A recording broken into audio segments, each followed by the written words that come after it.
Виж сега, щом те изпотихме, значи тренировката е огън. Благодаря. Още ми чуете каската? Еми, Ще ви тръгна. от мен е това. Пожелавам ти успех.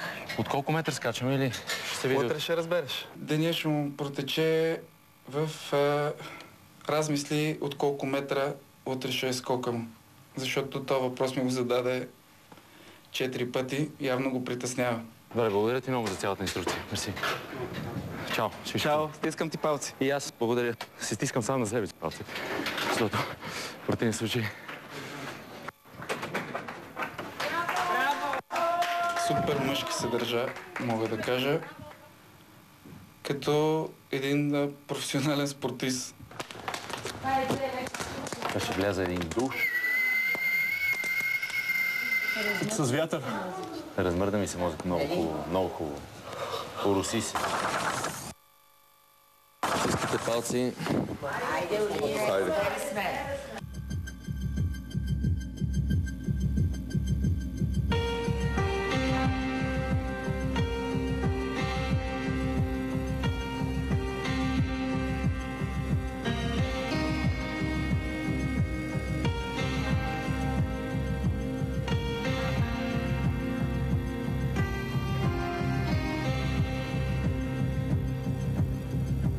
Doesn't hurt me. You wanna feel how it feels. Хайде, You тръгвам. wanna know that it doesn't hurt me. You wanna hear about the deal I'm making. От колко метра ще скачам? Това е много важно. Аз ще скачам с инструктор, сигурно. Нали, заедно трябва да скочим? Не мога да се откажа. Ако се впусна в нещо, го правя до край, но нека все пак да видим. Винаги има 1% вероятност да се заваря, но едва ли.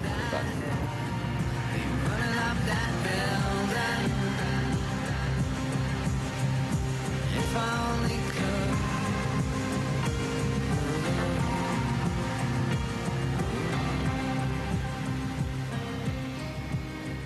Много ми е приятно. И на мен е приятно. Добре дошъл на Ехтиман. Как сте? Добре заварил. Как е Аз положението? съм Драго, вашия тандем инструктор, твоя тандем инструктор. Страхотно. Скачаме заедно. Имам 7000 скока, така че спокойно. 7000 скока?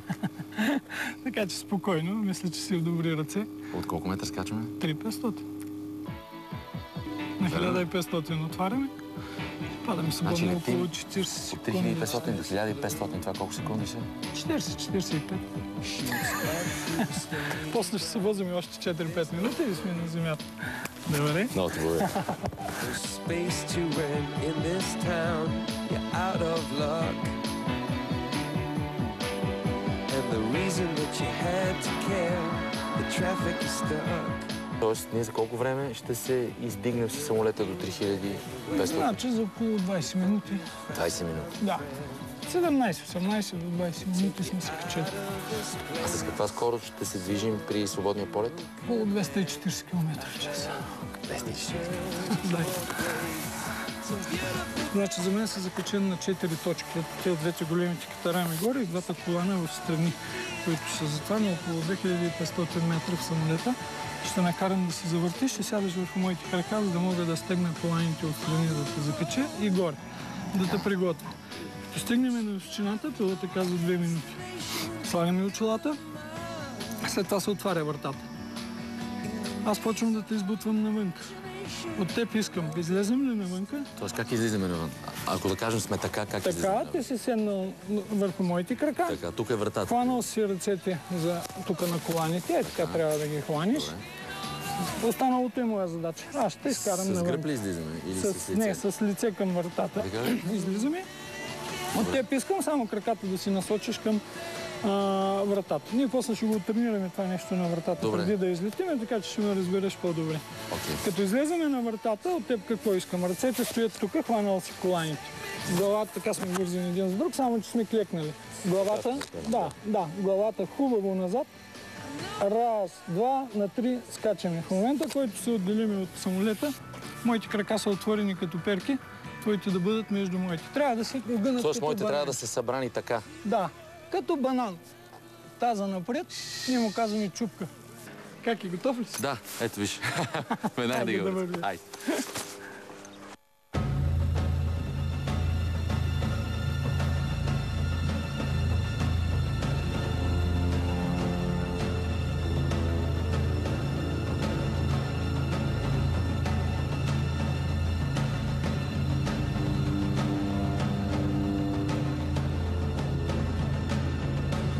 Приятели, това ми е първият скок. Се скачам от 3500 метра. Сега се чувствам добре и не ме е страх. Но не се знае след малко какво ще стане.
Ами, не знам дали мога да говоря точно, но е страхотно.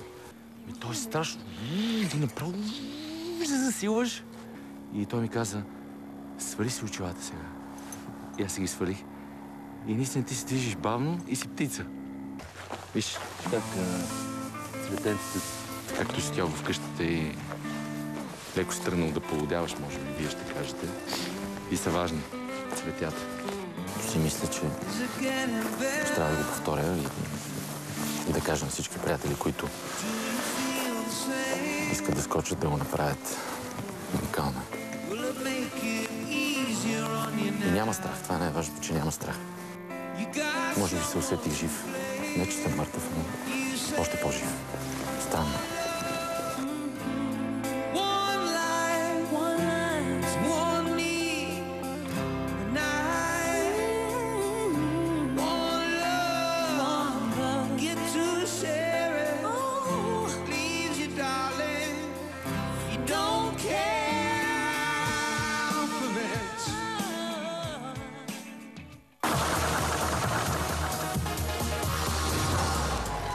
Дами и господа, първият номиниран, летящият секс символ, Орлин Павлов!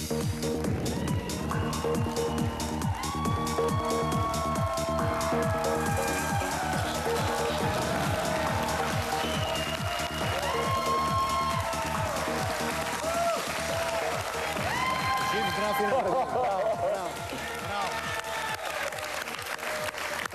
Откъде те почна? Аз не съм скачал с парашут. Можеш ли да сравниш чувството с нещо познато, друго, което ние сме правили, обикновените хора? Не. Няма По-хубаво нищо. от какво е? От нищо не е по-хубаво. Това не е хубавото, което съм правил, между другото, до сега. Да. Добре, да, не те ли беше шубе? Страх? Не ме беше шубе, само когато Ники ми разказваше, евентуално дали има мишки в самолета, които могат да така кабелите да прегризат, или ако е много студено и някой е сгънал парашута, здравейте, виждам приятели, не съм виждал отдавна, или и разни други истории. Добре, какво си мислиш в тези 5 минути, в които земята се приближаваше към теб? Нищо не мислиш. Ти само гледаш и си пълнен с адреналин и осъзнаваш, че не си правил никога това нещо и се чувстваш като птица, само като си махнеш очилата и спреш горе на 1000 и колко каза, и примерно 600-700 метра. Жестоко усещане. Какво преодолява Орлине с този скок?